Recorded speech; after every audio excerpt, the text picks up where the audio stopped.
Ideas que pegan. Introducción. ¿Qué se pega? Un amigo de un amigo nuestro, al que llamaremos Dave, viaja frecuentemente por negocios. Hace poco estuvo en Atlantic City para reunirse con unos clientes importantes. Y cuando terminó la reunión, como le sobraba tiempo antes del vuelo, decidió tomarse algo en un bar de la zona. Acababa de terminarse la primera copa cuando una mujer atractiva se le acercó para invitarle a la segunda. Sorprendido y halagado, aceptó la invitación. La desconocida se dirigió hacia la barra y regresó con 2 copas, una para ella y otra para él. Le dio las gracias, tomó un sorbo y a partir de aquí ya no se acuerda de nada más. O, mejor dicho, eso es lo último que recuerda hasta que se despertó, desorientado, en la bañera de un hotel con el cuerpo sumergido en cubitos de hielo. Miró a su alrededor frenéticamente, intentando averiguar dónde estaba y cómo había llegado hasta allí. Entonces vio una nota que decía: no se mueva, llame al 112. Sobre una mesita junto a la bañera había un teléfono móvil. Lo cogió y marcó el 112 torpemente, con los dedos entumecidos por el frío. La operadora, que curiosamente estaba familiarizada con la situación, le dijo: quiero que mueva la mano lentamente y con cuidado hacia atrás. Siente un tubo sobresaliéndole por la parte inferior de la espalda. Angustiado, palpó a tientas y allí estaba el tubo. La operadora continuó: por favor, mantenga la calma. Le han extraído un riñón. Hay una red de tráfico de órganos en la ciudad y han dado con usted. Una ambulancia va de camino. No se mueva hasta que llegue. Acaba de leer una de las leyendas urbanas de mayor éxito de los últimos 15 años, cuyo primer indicio es el típico comienzo de toda leyenda urbana: un amigo de un amigo. Se ha dado cuenta de que los amigos de nuestros amigos suelen llevar vidas mucho más interesantes que nuestros propios amigos. Es probable que ya hubiera oído la historia del robo del riñón. Existen cientos de versiones en circulación y aunque todas ellas comparten un núcleo formado por 3 elementos: la droga en la bebida, la bañera llena de hielo y el desenlace del robo del riñón, en una versión aparece un hombre casado que recibe una bebida narcotizada de una prostituta a la que ha invitado a su habitación en Las Vegas. Pura moralina con riñones. Suponga que cierra el libro en este instante, se toma un descanso de 1 hora y a continuación llama a un amigo para contarle la historia sin leerla. Existe la posibilidad de que su versión sea casi perfecta, aunque tal vez se le olvide que el protagonista se encontraba en Atlantic City para reunirse con unos clientes importantes. Total, ¿a quién le importa eso? Sin duda se acordaría de lo fundamental. La historia del robo del riñón es contagiosa. La comprendemos, la recordamos, podemos volver a contarla y, si creemos que es cierta, es capaz de modificar nuestra conducta permanentemente, al menos en lo que se refiere a aceptar bebidas de desconocidos atractivos. Comparemos la historia del robo del riñón con el siguiente pasaje extraído de un folleto distribuido por una organización sin ánimo de lucro. Comienza así: la cimentación comunitaria integral se presta de forma natural a un racionalismo del rendimiento de la inversión, susceptible de ser modelo a partir de la práctica actual. Continúa argumentando que un factor restrictivo del flujo de recursos hacia los CCI consiste en que los órganos de financiación a menudo deben recurrir al establecimiento de objetivos o requisitos categóricos en la concesión de donaciones, con vistas a garantizar la corresponsabilidad. Suponga que cierra el libro en este instante y se toma un descanso de 1 hora. Mejor aún, olvídese de esperar 1 hora y llame directamente a un amigo para contarle el pasaje sin releerlo.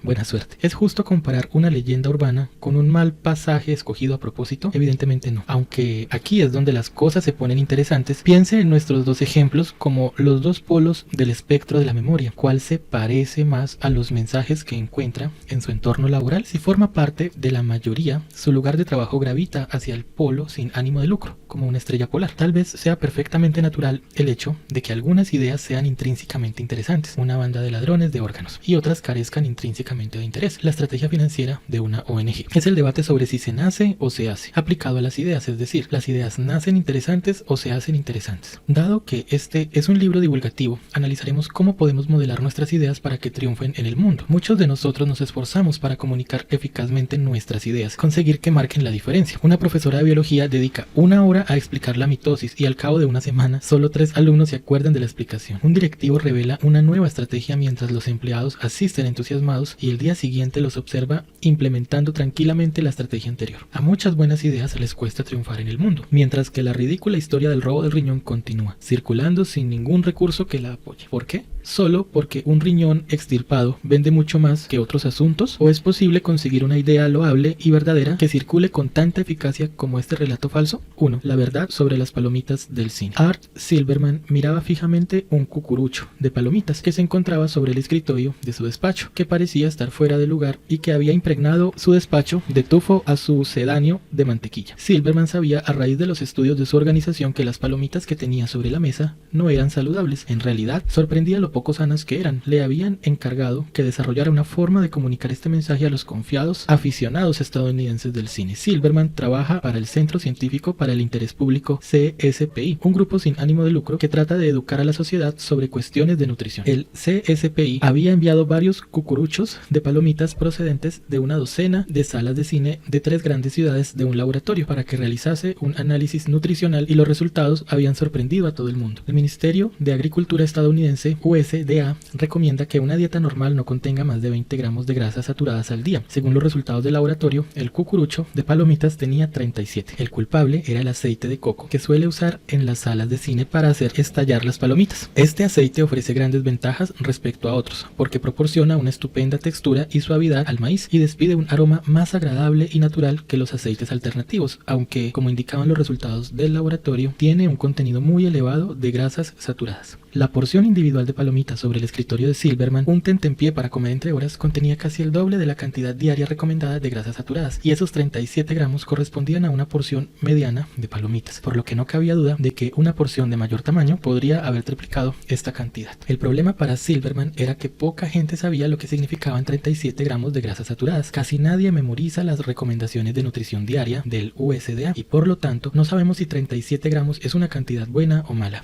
incluso si intuimos que es mala, nos preguntaríamos si es mala de verdad, como un cigarrillo, o solo regular, como una galleta o un batido. La propia expresión 37 gramos de grasas saturadas consigue que los ojos de muchos se vuelvan vidriosos. La grasa saturada no tiene ningún atractivo, explica Silverman, es un concepto seco y académico. ¿A quién le importa? Silverman podría haber creado algún tipo de comparación visual, quizá un anuncio que enfrentara la cantidad de grasa saturada de las palomitas a la cantidad diaria recomendada por el USDA, por ejemplo, con un gráfico de barras donde una de ellas fuera el doble de alta que la otra. Pero seguía siendo demasiado científico y racional, y la cantidad de grasa de las palomitas no era racional, era alarmante. El CSPI necesitaba encontrar la manera de modelar el mensaje para comunicar precisamente esta preocupación, y a Silverman se le ocurrió una solución. El 7 de septiembre de 1992, el CSPI convocó una rueda de prensa para presentar el siguiente mensaje: una porción mediana de palomitas con mantequilla de una sala de cine cualquiera contiene más grasas que obstruyen las arterias que unos huevos con panceta para desayunar, un Big Mac con patatas para comer y un filete para cenar, con sus correspondientes guarniciones y todo junto. Los del CSPI no menospreciaron el poder de las imágenes, sino que expusieron el menú grasiento al completo ante las cámaras de televisión. Un día entero de alimentos insalubres sobre la mesa, y todas esas grasas saturadas metidas en una única porción de palomitas. La noticia causó sensación de inmediato. Apareció en la CBS, la NBC, la ABC y la CNN. Ocupó las portadas de USA Today, los Angeles Times y la sección de estilo de Washington Post. Los presentadores Leno y Letterman hicieron chistes sobre las palomitas empapadas de grasa, y los redactores dejaron volar su imaginación en los titulares: las palomitas solo para mayores de edad, luces, acción, colesterol, palomitas en el cine, sesión doble de grasa. La idea se propagó y los cinéfilos, repugnados por la noticia, huyeron de las palomitas a manadas. Las ventas se desplomaron y los empleados de las salas de cine se acostumbraron a sortear preguntas sobre si las palomitas se hacían con el aceite malo. Poco después, casi todas las grandes cadenas de cine del país, incluida United Artists, AMC y Lowell's, anunciaron que dejarían de usar el aceite de coco. 2. Acerca del contagio. La anterior es la historia del éxito de una idea, o mejor aún, la historia del éxito de una idea verdadera. Los del CSPI conocían al público al que iba dirigido el mensaje, y desarrollaron una forma de comunicar la idea que les hiciera escuchar y atenerse a ella. La idea cuajó del mismo modo que la historia del robo del riñón. Para ser sinceros, el CSPI lo tenía todo en su contra, porque el mensaje de que las palomitas del cine son grasientas carece del morboso atractivo que posee una banda de ladrones de órganos. Nadie se despertó en una bañera llena de hielo, la historia no era sensacional, ni siquiera era particularmente entretenida. Más aún, no había una circunscripción natural para la noticia, ya que pocos de nosotros nos esforzamos por estar al día de las noticias sobre palomitas. Tampoco salían famosos modelos ni mascotas monas. En resumen, la idea de las palomitas se parece mucho a las ideas que solemos manejar todos los días. Son ideas interesantes pero no sensacionales, verídicas pero no increíbles, importantes pero no debido a muerte. A no ser que trabaje en el sector de la publicidad o las relaciones públicas, probablemente no disponga de muchos recursos para respaldar sus ideas, como un presupuesto multimillonario para publicidad o un equipo de pensadores profesionales. Sus ideas tienen que sostenerse sobre sus propios méritos. Hemos escrito este libro para ayudarle a que sus ideas se propaguen, es decir, se entiendan, se recuerden y causen un efecto duradero, modificando las opiniones o las conductas de su público. Llegados a este punto, merece la pena preguntarse por qué necesita imponer sus ideas. Después de todo, la gran mayoría de nuestras comunicaciones diarias no tienen por qué ser contagiosas. Por ejemplo, una interacción del tipo "pasa la sal" no tiene que ser memorable favorable y cuando le contamos a un amigo nuestros problemas conyugales no estamos intentando causar un efecto duradero. Es decir, no todas las ideas son dignas de propagarse. Cuando preguntamos a la gente con qué frecuencia necesitan que una idea se extienda, nos responden que la necesidad surge entre una vez al mes y una vez a la semana, o sea, entre 12 y 52 veces al año. Para los directivos se trata de grandes ideas sobre nuevas orientaciones estratégicas y normas de conducta. Los profesores intentan comunicar temas, conflictos y tendencias a sus alumnos, aquellas cuestiones y formas de pensar que perdurarán mucho después de que los hechos concretos se hayan desvanecido. Los columnistas se esfuerzan por modificar la opinión de sus lectores en temas políticos. Los líderes religiosos persiguen compartir su sabiduría espiritual con sus feligreses. Las ONG tratan de persuadir a los voluntarios para que contribuyan con su tiempo y a los donantes para que aporten dinero a favor de una buena causa.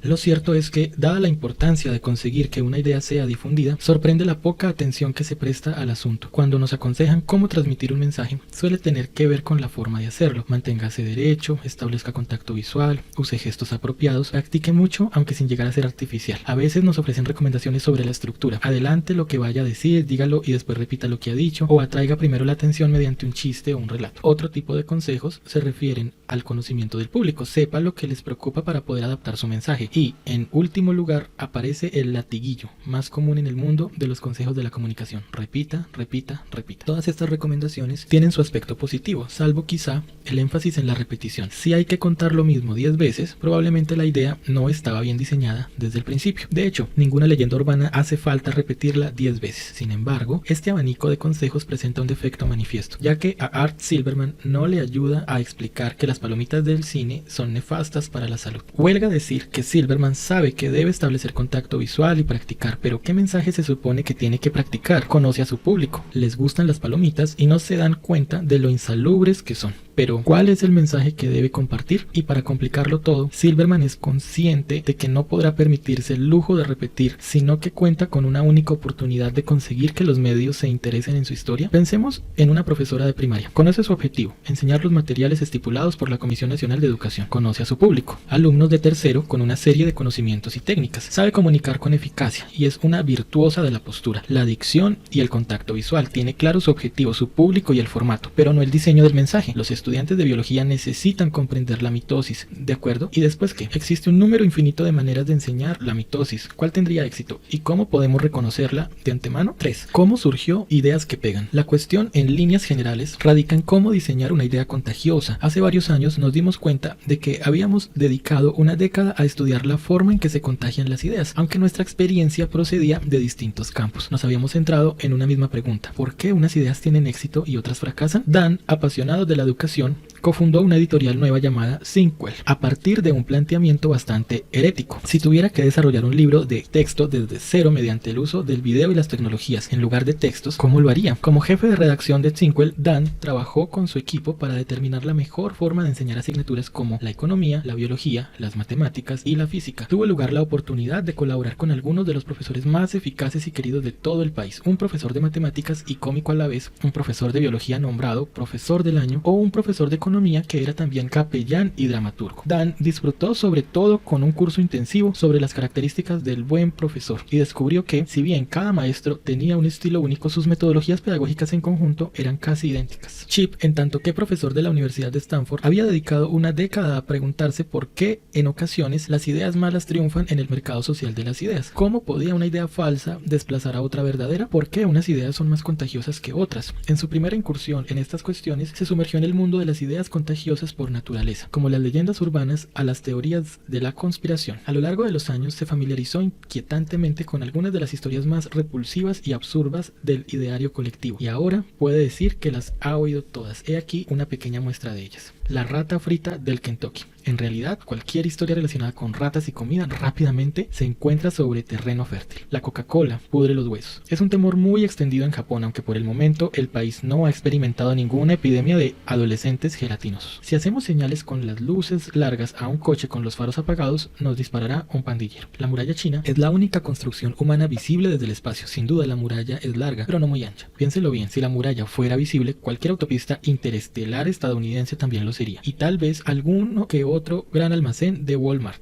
Solo usamos el 10% de nuestro cerebro. Si fuera cierto, el daño cerebral sería mucho menos preocupante. Chip, junto con sus alumnos, ha dedicado cientos de horas a recoger, codificar y analizar ideas contagiosas por naturaleza. Leyendas urbanas, rumores de época de guerra, refranes, teorías de la conspiración y chistes. Aunque las leyendas urbanas son falsas, muchas ideas contagiosas por naturaleza son verdaderas. De hecho, quizá la clase más antigua de idea contagiosa por naturaleza sean los refranes, porciones de sabiduría capaces de perdurar a lo largo de los siglos y a través de culturas. Como ejemplo, han aparecido versiones del dicho "cuando el río suena, agua lleva", en más de 55 idiomas diferentes. Con motivo del estudio de las ideas contagiosas por naturaleza, tanto triviales como profundas, Chip ha realizado más de 40 experimentos con más de 1700 participantes sobre temas como: ¿por qué se siguen leyendo las profecías de Nostradamus después de 400 años? ¿Por qué es tan inspiradora la colección de libros de sopa de pollo para el alma? ¿Por qué perduran los remedios populares ineficaces? Desde hace algunos años imparte una asignatura en Stanford bajo el título de "Cómo conseguir que una idea sea contagiosa", con la premisa de que si comprendemos lo que hace que una idea sea contagiosa por naturaleza, tendremos más probabilidades de conseguir que se propaguen nuestros mensajes. Durante los últimos años ha enseñado sobre este asunto a varios cientos de estudiantes encaminados a las profesiones de directivo, analista de políticas públicas, periodista, diseñador o directivo de cine. Para terminar con la historia de los hermanos Head, en 2004 caímos en la cuenta de que estábamos enfocando el mismo problema desde ángulos diferentes. Chip había analizado y enseñado lo que hace que algunas ideas sean contagiosas. Dan había intentado desarrollar formas pragmáticas de conseguir contagiar ideas. Chip había comparado el éxito de diferentes leyendas urbanas y otros relatos. Dan había cotejado el éxito de distintas lecciones de matemáticas y gubernamentales. Chip era investigador y profesor. Dan era activista y escritor. Y también sabíamos que haríamos felices a nuestros padres si pasábamos más tiempo juntos. Queríamos aislar las ideas contagiosas, naturales y elaboradas, y descubrir qué las hacía contagiosas. ¿Por qué son tan convincentes las leyendas urbanas? ¿Por qué algunas lecciones de química funcionan mejor que otras? ¿Por qué casi toda sociedad cuenta con un refranero? ¿Por qué algunas ideas políticas se propagan con facilidad y otras no lo hacen? En resumen, pretendíamos averiguar qué es contagioso. Adoptamos la terminología del contagio de uno de nuestros autores favoritos, Malcolm Gladwell. En 2000, Gladwell escribió un libro genial titulado La clave del éxito, donde examinaba las fuerzas que causan que un fenómeno social se propague, es decir, que dé el salto de un grupo pequeño a otro grande. De la misma forma en que las enfermedades contagiosas se extienden rápidamente en cuanto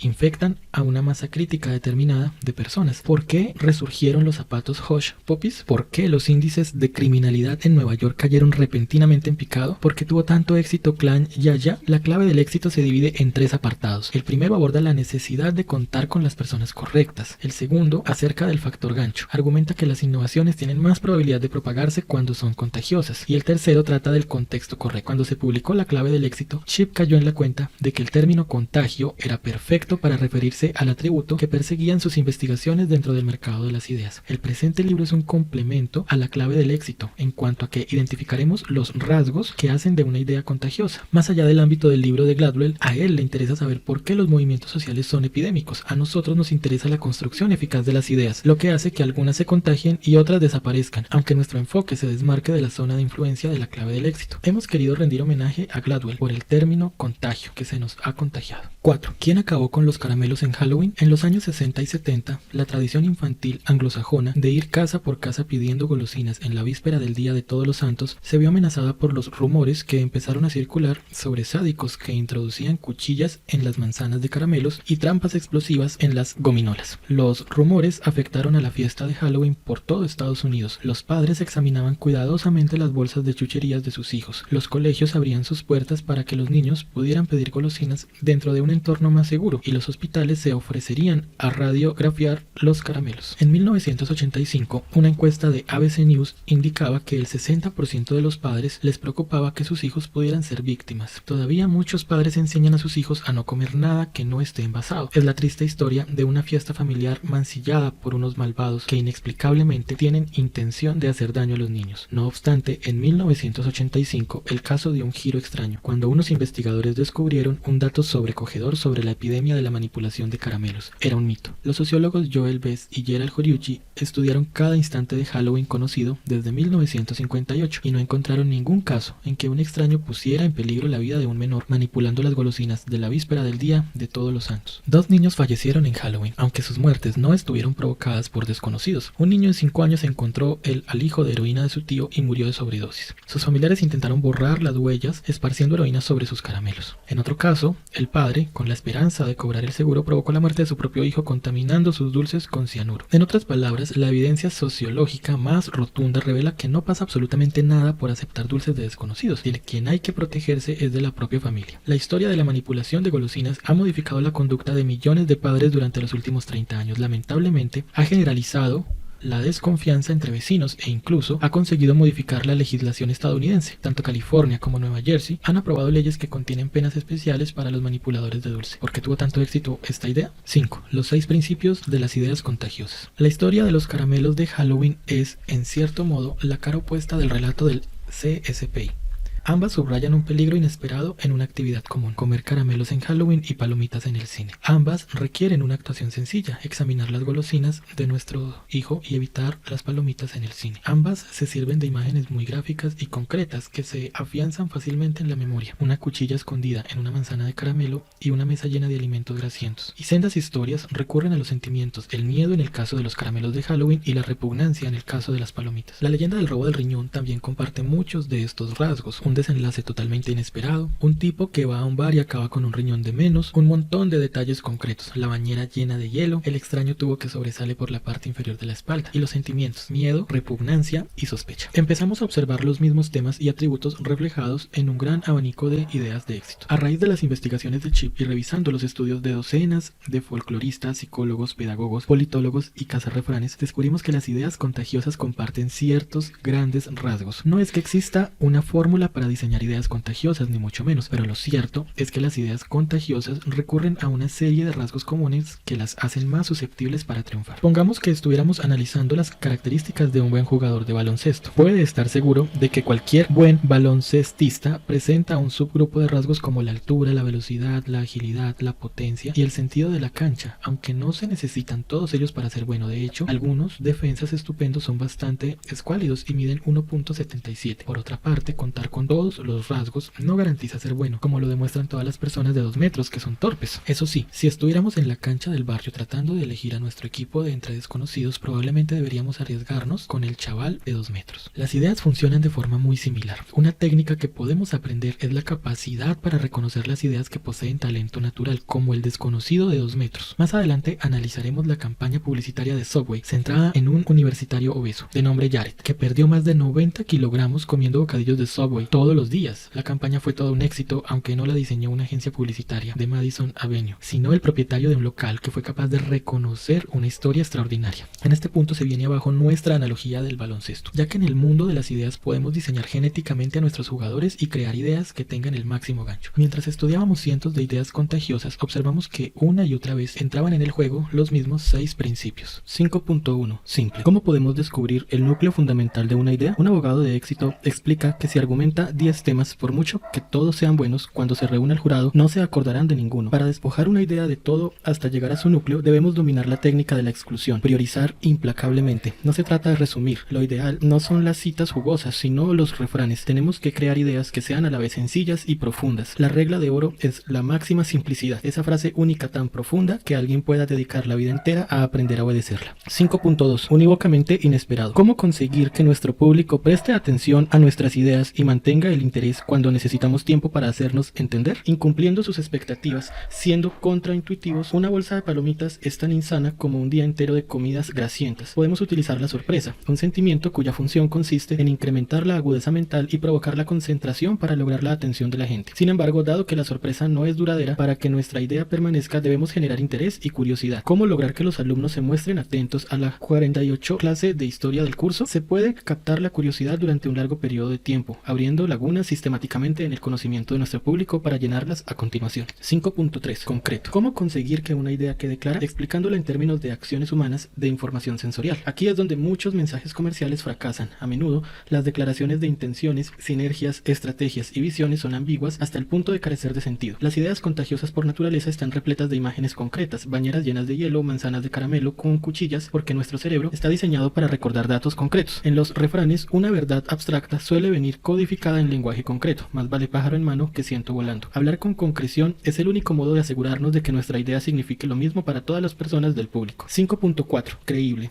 ¿Cómo lograr que la gente se crea nuestras ideas? Cada vez que C. Everett Koch, antiguo jefe del Servicio Federal de Sanidad, comenta algún asunto de salud pública, la mayoría de los oyentes aceptan sus ideas sin escepticismo. Claro que en casi ninguna situación del día a día gozamos de la misma autoridad. Las ideas contagiosas necesitan llevar sus propios credenciales. Tenemos que conseguir que la gente pueda comprobar nuestras ideas por ellos mismos, algo así como el busque y compare del mundo de las ideas. Cuando intentamos presentar un argumento, casi todos recurrimos instintivamente a los números puros y duros, aunque en muchos casos este es precisamente el enfoque equivocado. En el único debate presidencial estadounidense de 1980 entre Ronald Reagan y Jimmy Carter, Reagan pudo haber citado innumerables estadísticas que demostrarán el estancamiento de la economía. Sin embargo, planteó una pregunta sencilla que permitía que los votantes participaran por ellos mismos. Antes de votar, dijo: pregúntense si su situación económica hoy en día es mejor que hace 4 años. 5.5. Emotivo. ¿Cómo conseguir que la gente le interese en nuestras ideas? Haciéndoles sentir. En el caso de las palomitas del cine, hacemos que sientan repugnancia de su insalubridad. El dato de los 37 gramos no suscita ninguna sensación. Los estudios demuestran que las personas tienen más probabilidades de hacer una donación a un único individuo necesitado que a toda una región empobrecida. Estamos diseñados para albergar sentimientos hacia las personas, no hacia las abstracciones. A veces, lo más complicado es encontrar la sensación correcta que debemos provocar. Por ejemplo, es difícil conseguir que los adolescentes dejen de fumar, infundiéndoles temor ante las consecuencias, pero es fácil lograr si recurrimos a su resentimiento contra la doble moral de las tabacaleras. 5.6. Sucesión de hechos. ¿Cómo conseguir que la gente siga nuestras ideas? Contándoles historias. Los bomberos suelen intercambiar relatos después de cada incendio, y al hacerlo multiplican sus experiencias. Tras años de escuchar estas historias, poseen un catálogo mental más rico y completo de situaciones críticas ante las que pueden enfrentarse durante un incendio, junto con las respuestas apropiadas en cada situación. Los estudios demuestran que ensayar mentalmente una situación nos ayuda a actuar mejor cuando nos la encontraremos en el mundo real. De igual modo, escuchar historias funciona como una especie de simulador de vuelo mental, preparándonos para responder con más rapidez y eficacia. Esos son los 6 principios de las ideas que triunfan. Para resumir, enumeraremos los requisitos imprescindibles de toda idea brillante. Un suceso unívocamente inesperado, concreto, creíble, emotivo y simple. El observador habilidoso notará que esta frase puede compactarse en las siglas success, éxito en inglés, la última S un poco forzada, pero nos lo agradecerás cuando intentes recordarlo. Es pura coincidencia por muy visto que esté. Evidentemente podríamos haber cambiado simple por esencial y reorganizar las letras, pero coincidirás con nosotros en que success es menos recordable. Para aplicar estos principios no se necesita ningún conocimiento especial. No existe el título universitario de contagiólogo. Además, muchos de los principios son de sentido común. ¿Acaso no intuía de antemano que hay que ser concreto y contar una historia? Digamos que el público de la prosa excesivamente complicada y exánime no es precisamente muy abundante. Un momento, estamos afirmando que aplicar estos principios es fácil, y lo cierto es que muchos de ellos parecen relativamente de sentido común. Entonces, ¿por qué no estamos inundados de ideas contagiosas y genialmente diseñadas? ¿Por qué están nuestras vidas llenas de instrucciones y trámites en lugar de refranes? Por desgracia, en esta historia también hay un villano. Se trata de una tendencia psicológica natural que confunde sistemáticamente nuestra capacidad para crear ideas basadas en estos principios. Se denomina la maldición del conocimiento, y nos referimos a ella en mayúscula a lo largo de este libro para otorgarle el dramatismo que creemos que se merece. 6. Repiqueteadores y oyentes. En 1990, Elizabeth Newton se doctoró en psicología en Stanford con el estudio de un sencillo juego en el que dividió a los participantes en repiqueteadores y oyentes. Los primeros recibían una lista con 25 canciones conocidas, como el cumpleaños feliz o el himno nacional, de entre las que debían escoger una y repiquetear el ritmo a un oyente dando golpecitos sobre una mesa. La misión del oyente consistía en adivinar la canción basándose en las pulsaciones que escuchaba. Por cierto, es un experimento divertido para practicarlo en casa si tienes cerca algún buen oyente. La tarea del oyente en este juego es bastante ardua. A lo largo del experimento de Newton se repiquetearon 120 canciones, de las cuales los oyentes adivinaron solo el 2,5%, es decir, 3 canciones de 120. Lo que hizo que el resultado fuera merecedor de una tesis en psicología fue que antes de que los oyentes averiguaran el nombre de cada canción, Newton pidió a los repiqueteadores que predijeran las probabilidades de que los oyentes la adivinaran correctamente. Pronosticaron un 50% de probabilidades. Los repiqueteadores transmitieron su mensaje correctamente 1 de cada 40 veces, pero pensaban que la proporción era de 1 cada 2. ¿Por qué? Cada vez que un repiqueteador daba golpecitos en la mesa al ritmo de la música, estaba escuchando la canción en su cabeza. Inténtelo usted. Repiquetee la melodía del himno nacional y comprobará que es imposible no escuchar la música en la cabeza. Por su parte, los oyentes no oyen la melodía, sino una serie de golpes desconectados, una especie de código Morse extraño. En el experimento, los repiqueteadores se quedaron pasmados cuando descubrieron lo mucho que les costaba a los oyentes descubrir la melodía. ¿Acaso no era obvio? La expresión del repiqueteador cada vez que un oyente decía feliz cumpleaños en lugar del himno nacional era divertidísima. Parecía que estuviera pensando cómo se puede ser tan estúpido. Es duro ser repiqueteador. El problema consiste en que los repiqueteadores han recibido cierta información, el título de la canción, que les hace imposible imaginar lo que es no disponer de él. Mientras repiquetean, no se dan cuenta de que los oyentes solo escuchan golpes aislados y no una canción. Es la maldición del conocimiento. En cuanto sabemos algo, nos cuesta recordar cómo eran las cosas cuando no lo sabíamos. El conocimiento nos ha maldecido y resulta difícil compartir lo que sabemos con los demás, al no poder recrear con facilidad el estado mental de nuestros oyentes. El experimento de los repiqueteadores y los oyentes se reproduce diariamente por todo el mundo entre directores generales y altos ejecutivos, profesores y alumnos, políticos y votantes, mercadólogos y consumidores, escritores y lectores. Aunque todos estos grupos dependen de la comunicación continuada, al igual que en el experimento, padecen enormes desequilibrios de información. Cuando un director general habla sobre liberar el valor del accionariado, está escuchando una melodía en la cabeza que sus empleados no pueden oír. Es una situación difícil de resolver. Un director general puede que lleve 30 años de inmersión diaria en la lógica y las costumbres empresariales, y revertir el proceso es tan imposible como destocar una campana. No se puede desaprender lo que ya se sabe. De hecho, solo hay dos maneras de vencer la maldición del conocimiento. La primera es no aprender nada, la segunda transformar los conocimientos que tenemos. Este libro le enseñará a transformar sus ideas para vencer la maldición del conocimiento. Los 6 principios que hemos presentado antes son sus mejores armas y pueden servir de lista de control. Volvamos al director general que anima a su personal a esforzarse para maximizar el valor del accionariado. ¿Se trata de una idea simple? Sí, en el sentido de que es breve, aunque carece de la simplicidad útil de un refrán. ¿Es unívocamente inesperada? No. ¿Concreta? En absoluto. ¿Creíble? Solo porque procede del director general. ¿Emotivo? En absoluto. ¿Una sucesión de hechos? No. Comparemos la idea de maximizar el valor del accionariado con el famoso alegato de John F. Kennedy en 1961, de mandar un hombre a la luna y que regrese sano y salvo antes del final de la década. ¿Sencillo? Sí. ¿Unívocamente inesperado? Sí. ¿Concreto? Asombrosamente. ¿Creíble? El objetivo parece de ciencia ficción, pero la fuente era creíble. ¿Emotivo? Sí. ¿Una sucesión de hechos? Sí, en miniatura. Si John F. Kennedy hubiera sido el director general de una empresa, hubiera dicho que nuestra misión es convertirnos en líderes internacionales de la industria espacial mediante la máxima innovación centrada en el trabajo en equipo e iniciativas aeroespaciales seleccionadas estratégicamente. Por suerte, John F. Kennedy era más intuitivo que el director general de hoy en día. Sabía que las misiones opacas y abstractas no cautivan ni inspiran a la gente. La misión de la luna fue un caso clásico del comunicador que esquiva la maldición del conocimiento. Fue una idea brillante y hermosa, una idea única que marcó la conducta de millones de personas durante una década. Sí, creatividad sistémica. Imagínese a la típica persona que siempre está sugiriendo ideas brillantes. Tiene una imagen mental de esta persona. Mucha gente describe al famoso estereotipo del genio creativo, el tipo de persona que piensa los lemas en una agencia de publicidad de moda. Tal vez como nosotros, se imagina a alguien con el pelo engominado y vestido a la última, que lleva un cuaderno manoseado repleto de ironías y epifanías y está dispuesto a dejarlo todo en cualquier momento para organizar una sesión de puesta en común de 4 horas en una sala llena de cafeína y pizarras blancas. O quizás su estereotipo no sea tan elaborado. No hay duda de que algunas personas son más creativas que otras. Tal vez hayan nacido así y por lo tanto usted nunca llegue a ser el Michael Jordan de las ideas contagiosas, aunque la premisa de este libro es que la creación de ideas contagiosas es algo que puede aprenderse. En 1999, un equipo de investigación israelí reunió 200 anuncios muy respetados entre los finalistas y ganadores de los mejores concursos de publicidad. Descubrieron que el 89% de los anuncios galardonados podía clasificarse en 6 categorías básicas o plantillas. Es extraordinario. Podríamos pensar que los grandes conceptos creativos son sumamente idiosincrásicos, resultado del capricho de tipos creativos por naturaleza, y sin embargo resulta que con 6 sencillas plantillas podemos llegar muy lejos. La mayoría de las plantillas se refiere al principio de la imprevisibilidad, como la titulada Consecuencias extremas, que subraya los efectos inesperados de un atributo de un producto. Por ejemplo, un anuncio recalca la potencia del equipo de sonido de un coche. Cuando el equipo de música suena a pleno pulmón, empieza a oscilar un puente al ritmo de la música, y cuando sube el volumen de los baffles, el puente vibra tanto que casi se viene abajo. La misma plantilla describe el famoso lema de la Segunda Guerra Mundial diseñado por Ad Council, una organización sin ánimo de lucro que crea campañas de servicio público para otras ONG y agencias gubernamentales. Las lenguas sueltas hunden barcos. Y hablando de consecuencias extremas, no nos olvidemos de los huevos que chisporroteaban en el anuncio de 1980 que decía: así es tu cerebro en la droga. También diseñado por Ad Council, la plantilla también recurre espontáneamente a ideas contagiosas por naturaleza, como la leyenda de que Newton descubrió la ley de la gravedad al caérsele una manzana en la cabeza. Puede consultar el resto de las plantillas en las notas finales. Los investigadores se basaron en las 6 plantillas para clasificar 200 anuncios más, de las mismas publicaciones y los mismos tipos de productos, pero que no habían recibido ningún premio. Sorprendentemente, cuando intentaron ordenar estos anuncios, de menos éxito solo fueron capaces de clasificar el 2%. La sorprendente lección de esta historia es que los anuncios muy creativos son más previsibles que los poco creativos. Como decía Tolstoy, todas las familias felices se parecen, pero cada familia infeliz lo es a su manera. Todos los anuncios creativos se parecen entre sí, pero los malos lo son a su manera. En ese caso, si los anuncios creativos recurren una y otra vez al mismo juego básico de plantillas, tal vez la creatividad puede aprenderse. Tal vez hasta los estudiantes de primero sin experiencia creativa puedan diseñar mejores ideas si estudian estas plantillas. Los investigadores israelíes, intrigados acerca de la posibilidad de enseñar la creatividad, quisieron saber hasta dónde podía llegar una de ellas. Reunieron a 3 grupos de estudiantes de primero y a cada uno le dieron cierta información de contexto sobre 3 productos: un champú, un complemento adelgazante y unas zapatillas de deporte. Un grupo empezó a generar anuncios nada más recibir los datos, sin ningún tipo de instrucciones. Un director creativo experto que desconocía la información del grupo seleccionó sus 15 mejores anuncios. A continuación, los anuncios fueron analizados por consumidores que los calificaron de pesados. ¿Será esta? Tal vez.